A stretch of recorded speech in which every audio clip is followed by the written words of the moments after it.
जय हिंद। Welcome to my YouTube channel chemistry classes by प्रभात।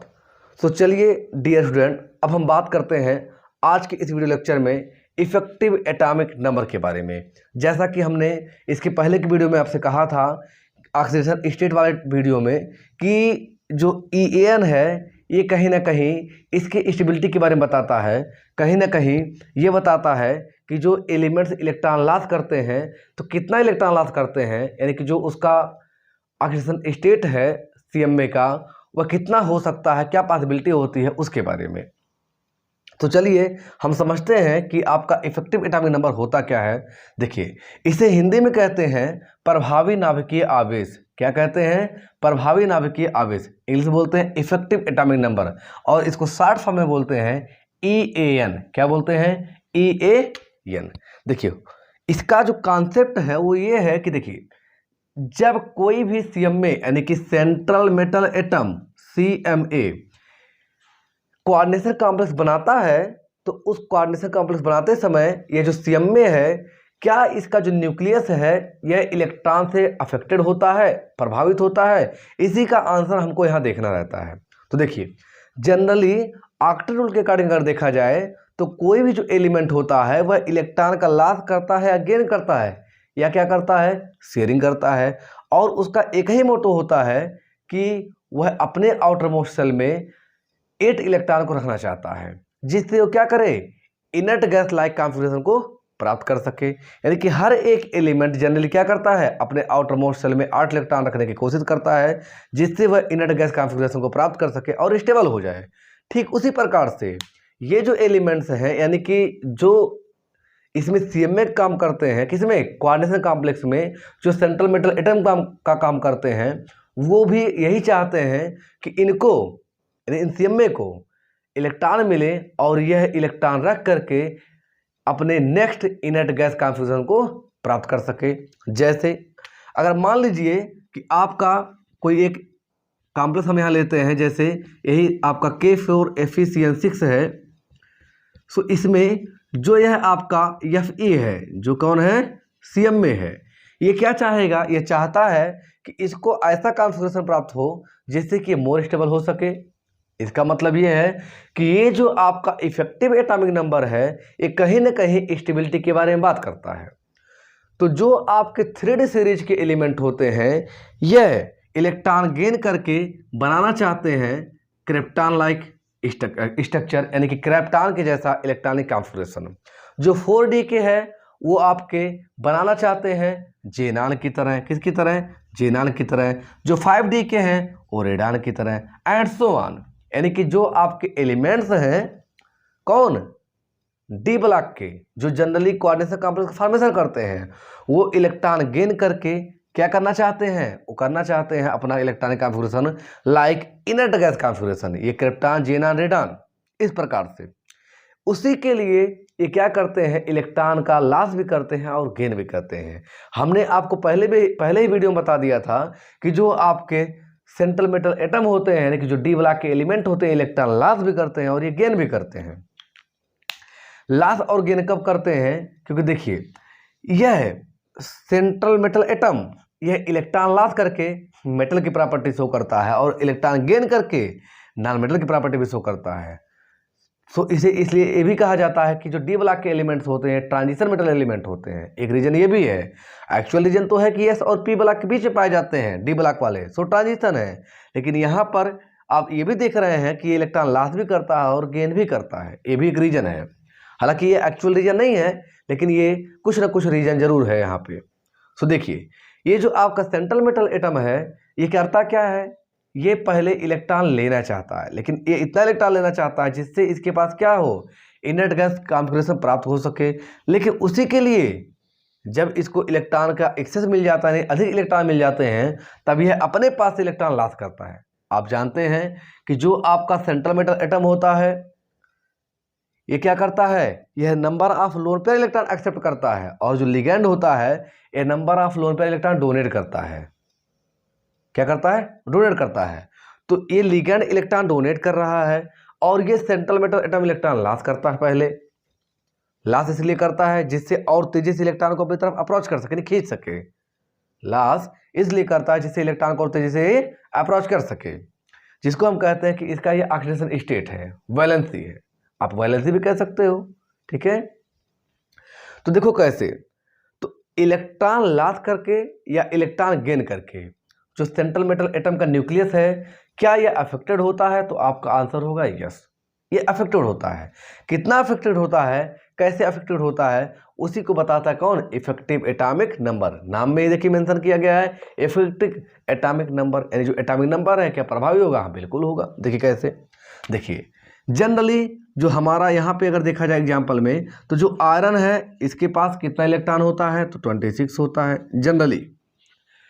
लेकिन अगर देखा जाए यहाँ पे इसका ऑक्सीडेशन स्टेट, तो हमने कल के ही वीडियो में आपको समझाया था कि देखिए ये है आपका, इसको मान लीजिए आप यक्स, पहले इसको आप ब्रेक करिए किसमें?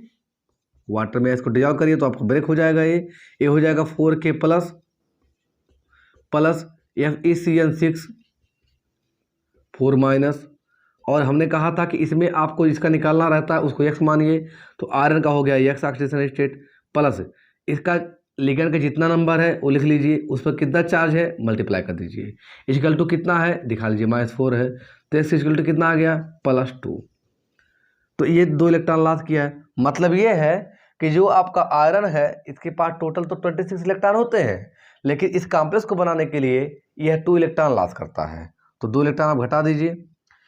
फिर देखिए यह जो आपका CN है यह एम्बिडेंटेड लिगेंड है, और ये एक बार में एक ही पेयर देता है। सो यहाँ पे 6 लिगेंड है, तो ये कितना पेयर देंगे? 6 पेयर देंगे, यानी कि टोटल 12 इलेक्ट्रॉन देंगे। तो आप यहाँ 12 ऐड कर लें, तो टोटल कितना हो जाएगा आपका? 36। और देखिए ये जो 36 है ये किसका कॉन्फ़िगरेशन है? ये है क्रिप्टॉन का। किसका है? क्रिप्टॉन का है। यानी क्रिप्टॉन का जो एटॉमिक नंबर होता है वो कितना होता है? 36।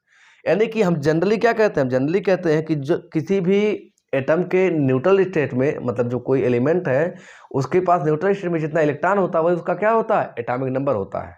सो यहाँ देखिए अभी भी ओवरऑल ये न्यूट्रल ही दिख रहा है, और इस फॉर्म में जो आपका CM में है इसके पास 36 इलेक्ट्रॉन हो गए। कितने हो गए? 36। और जब 36 है तो क्या इसका एटॉमिक नंबर अफेक्टेड हुआ? बिल्कुल हुआ। यानी कि ये कितना अफेक्टेड हुआ? तो देखा जाए तो पहले कितना रहता है? 26, लेकिन अब कितना हुआ? 36। मतलब इसके पास 10 इलेक्ट्रॉन इंक्रीज करके, और ये स्टेबल भी है। स्टेबल इसलिए है क्योंकि यह किसका कॉन्फ़िगरेशन रख रहा है? ये कॉन्फ़िगरेशन रख रहा है क्रिप्टॉन का। सो अब अगर आपसे पूछा जाए कि यहाँ पर इफेक्टिव एटॉमिक नंबर कितना हुआ, तो आप बोलेंगे 36। लेकिन अगर आपसे ये पूछा जाए कि यहाँ पर जो इफेक्टिव एटॉमिक नंबर हुआ है, इंक्रीज हुआ है, कितने नंबर से इंक्रीज हुआ, तो आप कहेंगे 10। यानी कि कितने इलेक्ट्रॉन से इंक्रीज हुआ है? 10। 26 तो इसके पास था ही पहले, 2 इलेक्ट्रॉन लॉस किया, फिर 12 इलेक्ट्रॉन एक्सेप्ट किया, इन टोटल कितना हो गया? 36। आई होप आप इस कॉन्सेप्ट को समझ गए होंगे। यानी कि ओवरऑल हम ये कह सकते हैं कि जो EAN आपका इफेक्टिव एटॉमिक नंबर थ्योरी है, ये बताता है कॉम्प्लेक्स बनने के बाद कि उसके पास कितने नंबर ऑफ इलेक्ट्रॉन अभी प्रेजेंट हैं, पहले कितने थे, यानी कि पहले में से अब कितना ग्रो किया गया है, उस इलेक्ट्रॉन के बारे में ये बात करता है। सो चलिए हम अब ये समझते हैं कि इसको आप निकालेंगे कैसे। ये तो हमने ऐसे रैंडमली निकाल के बता दिया। तो देखिए इसका फार्मूला होता है, वो फार्मूला क्या है? फार्मूला है EAN effective atomic number equal to atomic number किसका? ऑफ CM में। किसका? ऑफ CM में, माइनस ऑक्सीडेशन स्टेट ऑफ किसका? CM में, plus number of lone pair electron, ठीक, एक्सेप्टेड। यानी कि ये कितना लोन पेयर इलेक्ट्रॉन एक्सेप्ट कर रहा है, पेयर की बात नहीं कर रहे, कितना लोन पेयर इलेक्ट्रॉन एक्सेप्ट कर रहा है। मतलब एक पेयर में 2 इलेक्ट्रॉन होते हैं, तो टोटल कितना इलेक्ट्रॉन ये एक्सेप्ट कर रहा है। जैसे अब इसको यहाँ देखिए, इसी एग्जाम्पल को Fe के लिए, तो यहाँ पे Fe का जो EAN हो जाएगा वो क्या होगा? एटॉमिक नंबर होता है 26 माइनस ऑक्सीडेशन स्टेट कितना? +2, ठीक, प्लस कितना एक्सेप्ट कर रहा है? 6 लोन पेयर, यानी कि 12 इलेक्ट्रॉन, सो बराबर हो जाएगा आपका 36। यानी कि इसका EAN नंबर कितना हो गया? 36।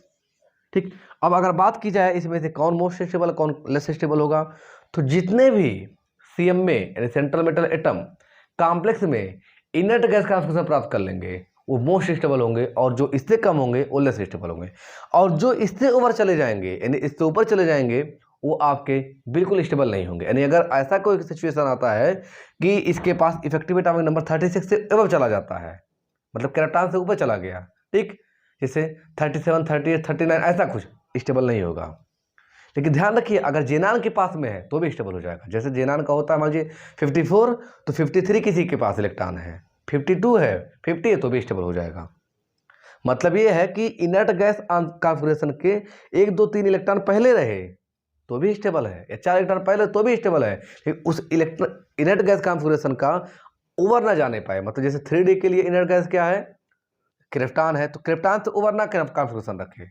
4D के लिए क्या है, तो 4D के लिए आपका आप जेनान है तो 4D का एलिमेंट जो है इतना भी इलेक्ट्रॉन ना पा जाए कि वो आपका जेनान से ओवर चला जाए। बात समझ रहे हैं आप? हमने क्या कहा कि क्रिप्टॉन वाले में कौन आते हैं 3D सीरीज के, तो 3D सीरीज वाले जो एलिमेंट हैं वो ऐसा ना हो कि उससे ज़्यादा इलेक्ट्रॉन रख लें, क्रिप्टॉन से ज़्यादा रख लें, वो भी स्टेबल नहीं होगा। ठीक, मतलब ओवरऑल ये है कि 3D का जो आपका सीरीज का एलिमेंट है 3D वाला ये मैक्सिमम कहाँ तक जाएगा 36 स्टेबल हो जाएगा। 4D वाला कहाँ जाएगा, ये जाएगा आपका 54। 5D वाला कहाँ जाएगा, ये जाएगा आपका इसी प्रकार से रेडान के आसपास, किसके पास, रेडान, यानी इसका कॉन्सेप्ट रखेगा, और इसी प्रकार से आगे भी होगा। आई होप आप इस कॉन्सेप्ट समझ गए होंगे। तो चलिए अब जो है हम और भी एग्जाम्पल को यहाँ समझ लेते हैं, लेकिन उसके पहले आप इसे नोट कर लें, नोट कर लीजिए।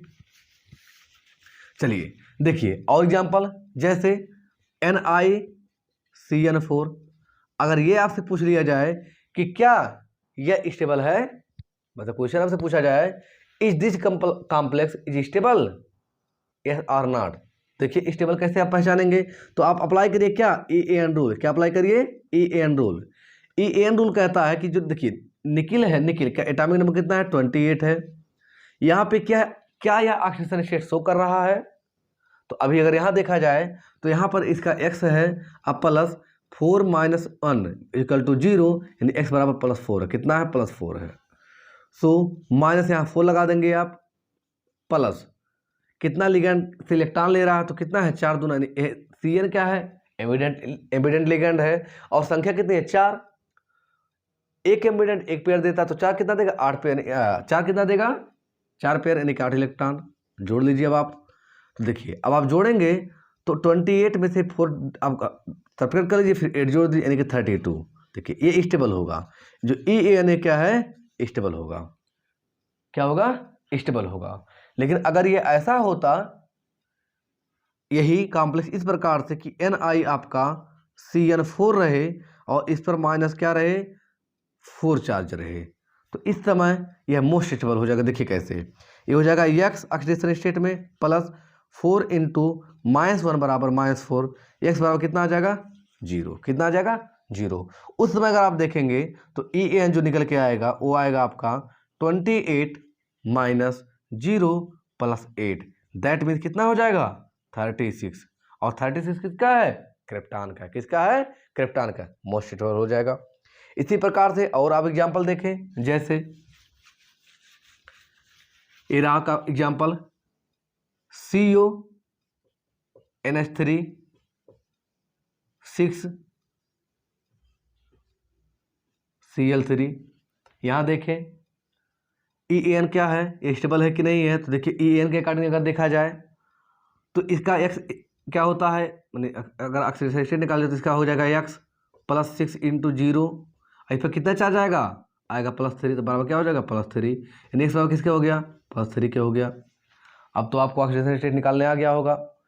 सो आगे चलिए, तो EN बराबर हो जाएगा कोबाल्ट का होता है 27 एटॉमिक नंबर, कितना इलेक्ट्रॉन लॉस कर रहा है 3, पर कितना एक्सेप्ट कर रहा है, तो ये मोनोडेंटेड लिगेंड है 6 है तो दूनी 12 इलेक्ट्रॉन एक्सेप्ट कर रहा है। तो अब जोड़ लीजिए सबको, देखिए क्या सही है कि नहीं सही है, तो देखिए आप 3 घटाइए और 27 में आप कितना जोड़ 9, ठीक, तो हो जाएगा आपका 37, कितना हो जाएगा 37।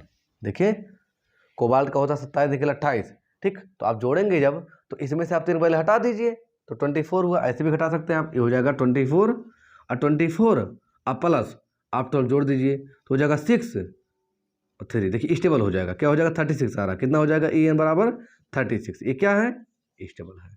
मतलब ये है कि अब जितना भी आपके पास कॉम्प्लेक्स है, कोऑर्डिनेट कंपाउंड है, उन सभी को आप ऐसे ही एन थ्योरी अप्लाई करके चेक कर सकते हैं कि क्या यह कॉम्प्लेक्स बनता है, स्टेबल होगा कि नहीं स्टेबल होगा। अगर स्टेबल होगा तो फ्यूचर में पाया जाएगा, स्टेबल नहीं होगा तो पाया नहीं जाएगा। सो आई होप आप अब ये समझ गए होंगे एन थ्योरी। सो चलिए अब हम नेक्स्ट वीडियो में बात करते हैं कि अब हम इसका यानी कि लिगेंड का और सीएमए के अकॉर्डिंग जो कॉम्प्लेक्स बना है उस कॉम्प्लेक्स का नामकरण कैसे करते हैं। सो चलिए आप रेडी हो जाइएगा नेक्स्ट वीडियो देखने के लिए। और अगर आपको हमारा ये वीडियो पसंद आया हो तो प्लीज़ लाइक कीजिए, शेयर कीजिए और सब्सक्राइब कीजिए। सो चलिए मिलते हैं फिर नेक्स्ट वीडियो में, तब तक के लिए धन्यवाद। जय हिंद।